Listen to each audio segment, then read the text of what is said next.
Not a lot of differences between the vehicles, so I'm going to point out some of the main differences. Because we built these first as well and built these second, there's some slight changes. So the most noticeable difference is the V8 engine versus the 4-cylinder.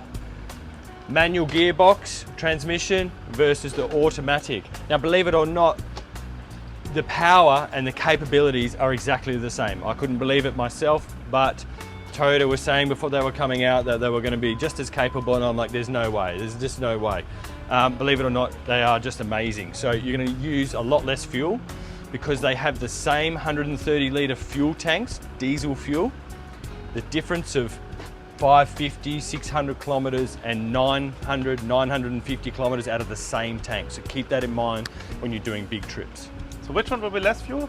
Much less consumption. Okay. Much less. So out of the same amount of litres, 900 to 950 kilometres out of one tank, and around 550 to 600. Obviously there's all sorts of different factors that comes into play, like wind, how much weight, how much forward driving you're doing. But let's just talk on an average. Yep. So fuel economy is much better. As you see, the interior is very similar on both vehicles. The actual shell of the car, nothing changes. The vehicle, the way it's built, nothing changes.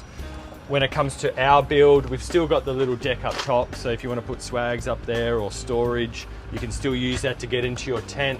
The tent and the awning are exactly the same. The fridge is slightly different, so it's a pull-out fridge.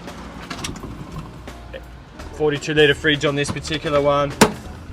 Still much keep your food and your drinks cold.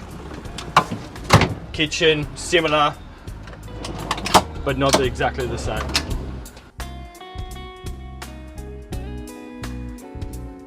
That's where you put the heater?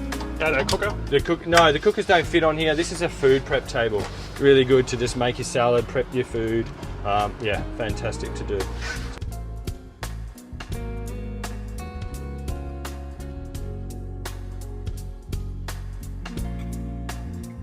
So a good little bit of space to work on.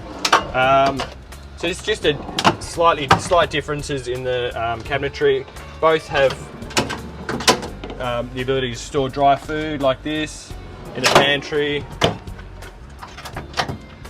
Other than that, switchboard looks different but does the same. All operate, the battery system, the charging system, the solar panels, all the same. 2 spare tyres just in a different location. Same size water tank, just in a different location. But again, it's much of muchness. Shower unit the same as the other vehicle.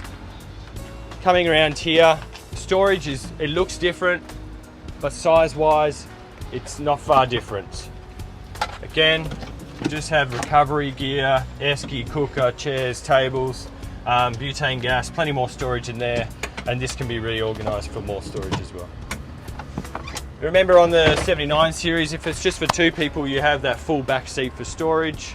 And if you're going to put extra people on there, well, we can make much more room in there by condensing some of that stuff.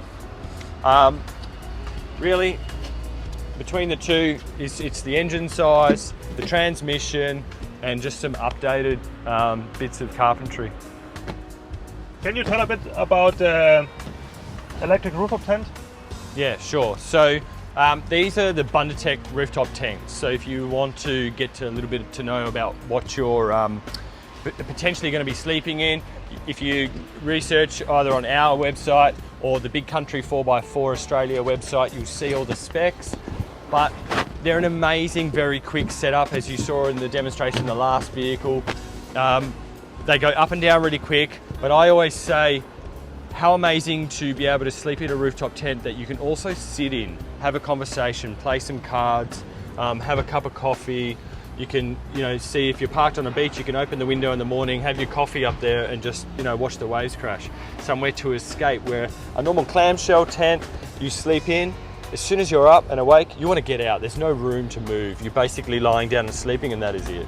They're an amazing tent, so I can't speak highly enough of them.